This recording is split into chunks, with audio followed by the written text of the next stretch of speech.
So speaking of Gargano, let's talk about that from NXT on Tuesday.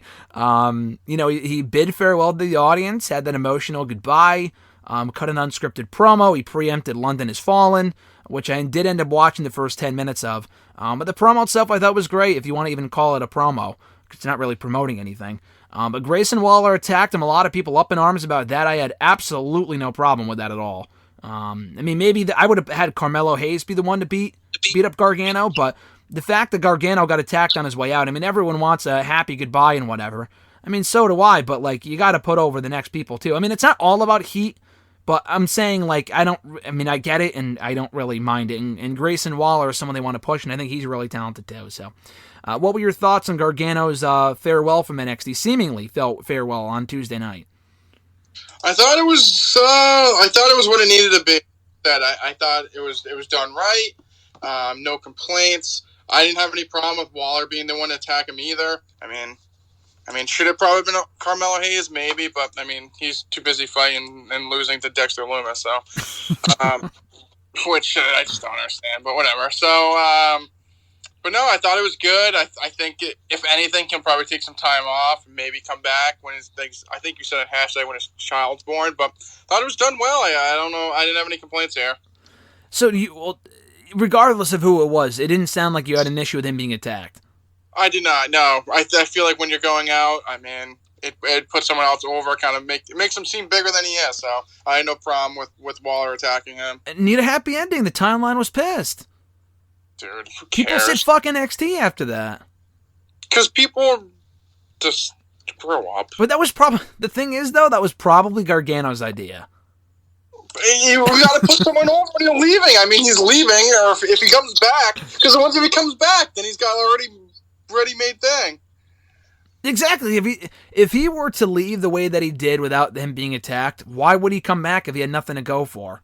Who would he? I don't know. I don't think he's coming back to NXT, but we'll talk about that now. But I don't know. People are entitled to feel the way they did, but I think people are getting all butthurt about nothing about the fact he was attacked here. Obviously, ideally, you would want the emotional send-off, but it's not like it's Shawn Michaels in 2010 after WrestleMania 26. It's not that big of a deal. Speaking of which, though, you mentioned, do you think he might come back after his baby is born? I mentioned that possibility as well. You mentioned doing some stuff here and there, some indie stuff. Who knows? What do you expect in the future holds? We talked about Kyle O'Reilly, but what about Gargano? What does the future hold for Johnny Wrestling?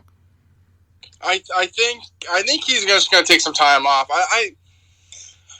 I don't hate him going to AEW. I just don't think it's going to happen. I just feel like there's so many guys there. He'd get lost in the shuffle so quickly, and I don't know. I feel like he could stay on NXT, keep being some kind of a veteran presence and putting people over or helping at least. I think he'd probably want to maybe go to AEW. I just feel like that his future would be very limited there. Yeah, I don't know, man. I just feel like with AEW, like you said, and as we've talked about before, on his own, I don't know what you do with him. What does he feud with the HFO, or does he feud with Miro, who we haven't seen in a month? See, exactly. Your answer. I don't know. I feel like they already have enough baby faces. They're not doing enough with. Darby Allin wasn't on last night's show. Jay Lethal got dumped in 90 seconds by Matt. I just won't get over that. I thought that was the dumbest thing. Yeah, I think I said this on hashtag, but unless Ciampa also becomes a free agent at some point soon, they reform DIY. Listen, sign me the fuck up for DIY and FTR again. I would eat that shit up in a heartbeat in AEW. Beyond that, though, on his own, I just don't see a future for him on that show. The same way I don't in WWE, but at least in WWE, he has a ready-made spot in NXT. He's always involved in something of note, whether you like it or not. The main roster is also a possibility. Could you see him ending up on Raw or SmackDown? Or I feel like if they really wanted him, they would have called him up by now. I feel like he's going to end up right back up in NXT. Yeah, I think he's going to be. I think he'll still be in NXT. I think he could go on Raw and SmackDown. I just feel like they wouldn't use him. If he's just going to stay at that point, just stay in NXT. Like I said, to keep working, maybe become a coach or a trainer. I think that's probably the best for him. I had a good laugh when he said that they turned him down at his Performance Center, tryout or whatever back in 2015. And then, 6 months later, they brought him back for a dark match, and they brought him back every week after that. But I had a good laugh when he mentioned that his dark match was against Apollo Crews. I mean, when was the last time we saw that guy on Raw? I guess he faced Priest like a week or two ago, but I mean, that's a prime example of a guy. That is exactly where Gargano would be if he got called up to Raw right now. He would be right there on main event, I feel, with the rest of those guys. Yep, I think so. I agree. So, I don't know. I would just keep him right down in NXT, but only after taking a couple of months off. And obviously, he's got to do whatever's best for him, so we'll see.